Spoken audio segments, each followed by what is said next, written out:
The Krillian slave market reeked of desperation and ammonia.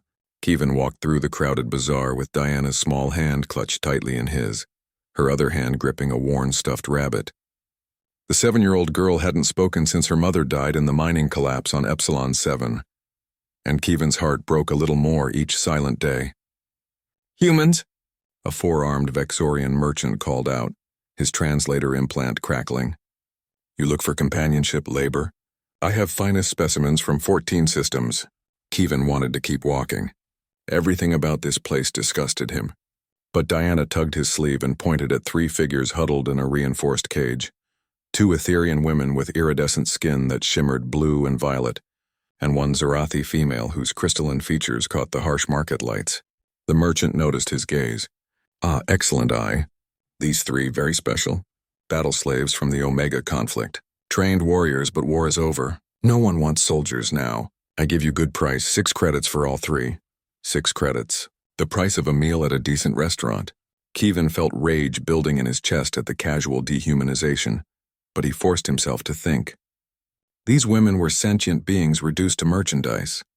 If he didn't buy them, someone worse would. "I'll take them," he said quietly. The merchant's eyes widened with surprise, then calculating greed. "You want to negotiate up? I can—" 6 credits, now.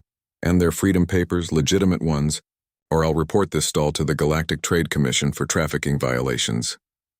Something in Kevin's voice, that particularly human quality of barely restrained violence, made the merchant scramble.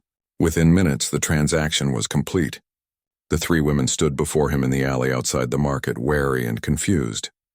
The taller Etherian, whose designation collar read Zix-471, spoke first in heavily accented standard. "You purchase us. For what purpose?" Kevin knelt down to Diana's level, keeping his voice gentle. "Diana needs a mother.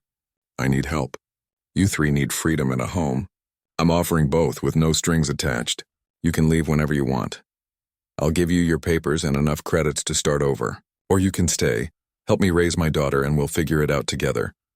The Zarathi woman, whose crystalline face could barely show expression, made a sound like wind chimes. "Humans are known for tricks, for cruelty." "Some are," Kevin admitted, standing. "Some aliens are too. But I'm not buying wives.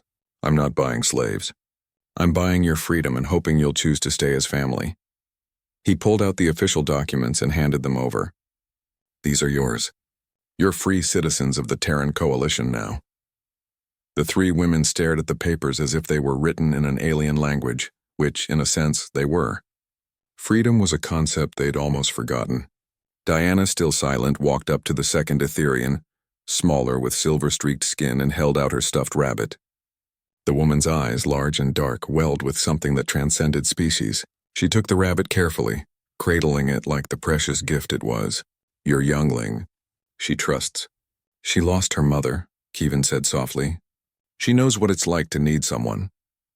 That night, in Kevin's modest hab unit on the station's outer ring, the 3 women sat around the table while he prepared food. The act itself seemed to confuse them. A male performing domestic labor? For them? "On Earth," Kevin explained as he served simple pasta, "we believe in something called partnership. Men and women, or any combination of people, work together. Nobody owns anybody." "The Galactic Council says humans are aggressive," Zix-471 said carefully. "Dangerous. That you conquer and consume."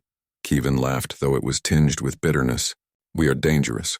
We fought our way off a death world where everything tried to kill us. We're pack-bonding persistence hunters who fell in love with domesticating our predators. But the thing about humans? We fight hardest for our family."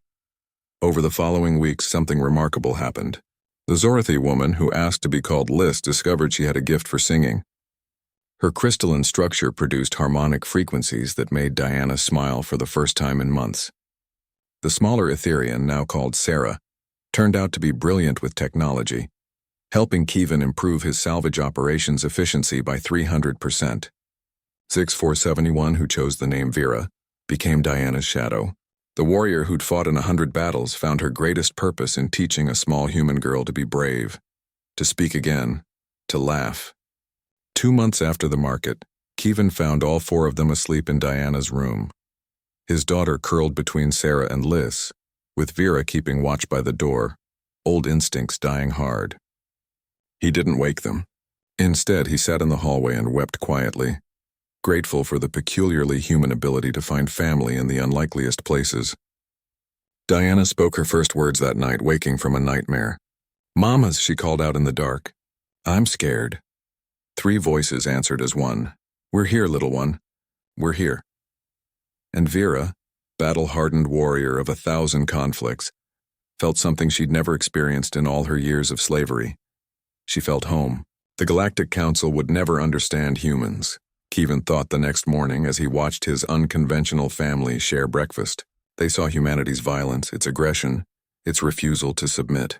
But they missed the other side. That humans would burn down 1,000 markets to free the enslaved. That they'd offer family to strangers. That they'd choose love over loneliness even when it didn't make logical sense. 6 credits had bought freedom for 3 alien women. But love, that particularly human brand of stubborn, fierce, protective love, had made them into something more precious than any credit could measure. A family.